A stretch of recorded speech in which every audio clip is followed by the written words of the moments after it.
We are solving 3 cubed minus 2 squared minus 4 to the power of 0 minus 5 to the power of 1. 3 cubed means 3 times 3 times 3 equals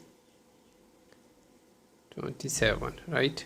So 27, and minus 2 squared means 2 times 2 equals 4, right? So here is 4 minus 4 to the power of 0 equals 0.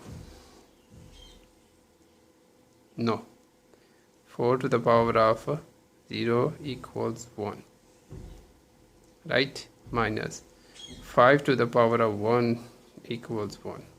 No, 5 to the power of 1 is not equal to 1. 5 to the power of 1 is equal to 5. So here is 5. Now 27 minus 4 equals 23 minus 1 minus 5.